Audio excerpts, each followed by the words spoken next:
आप पॉल्यूशन यानी कि प्रदूषण से जुड़ी हुई चीज़ें सुनते होंगे, साथ में एक शब्द भी सुनते होंगे, कार्बन क्रेडिट्स। ये कार्बन क्रेडिट क्या है और इसको लेकर क्या मसौदा बन रहा है? प्रकाश के पास एक जानकारी है, क्यों ना उसी से समझ लें। प्रकाश, बताइए ज़रा, ये कार्बन क्रेडिट के फ्रेमवर्क को लेकर कोई चर्चा हो रही है या फिर इस कुछ और है माजरा?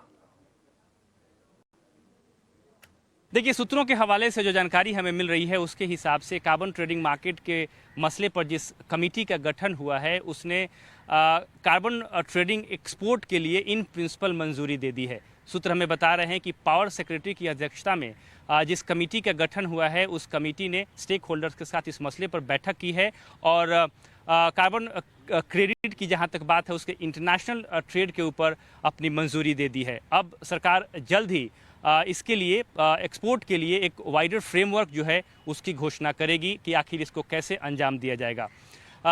हालांकि इस बात की भी जानकारी मिल रही है कि कुछ स्पेसिफिक सेक्टर्स के लिए ही इसकी मंजूरी मिली है और इसको कई फेजेस में लागू किया जाएगा। पहले फेज में ग्रीन हाइड्रोजन और ग्रीन अमोनिया जैसे जो रिन्यूएबल एनर्जी के सोर्स हैं वहाँ पर कार्बन क्रेडिट एक्सपोर्ट की इजाज़त दी जाएगी। इनफैक्ट सरकार जो है कई देशों के साथ बातचीत भी शुरू कर चुकी है जहां पर कार्बन इंटरनेशनल ट्रेड जो है कार्बन क्रेडिट का वो किया जाएगा। जहां तक दूसरे रिन्यूएबल एनर्जी सोर्सेस का सवाल है, चाहे वो सोलर एनर्जी हो या विंड एनर्जी हो, उसको भी इस लिस्ट में शामिल किया जाएगा, लेकिन अगले फेज में। पहले सरकार ग्रीन हाइड्रोजन और ग्रीन अमोनिया के साथ आगे बढ़ेगी।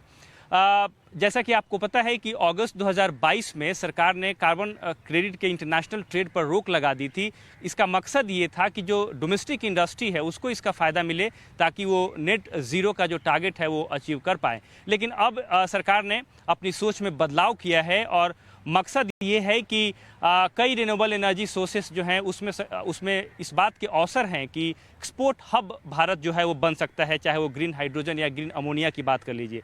लिहाजा उसको ध्यान में रखते हुए अब कार्बन क्रेडिट के एक्सपोर्ट की तैयारी जो है वो की जा रही है और इसकी रूपरेखा तैयार की जा चुकी है। जैसा कि आपको पता है कि सरकार 2030 तक देश के कुल एनर्जी कंजम्पशन में जो रिन्यूएबल की हिस्सेदारी है उसको बढ़ाकर 50% करना चाहती है और उस दिशा में कई अहम कदम उठा रही है।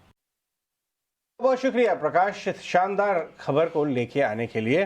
और अगर आप थोड़ा रिसर्च में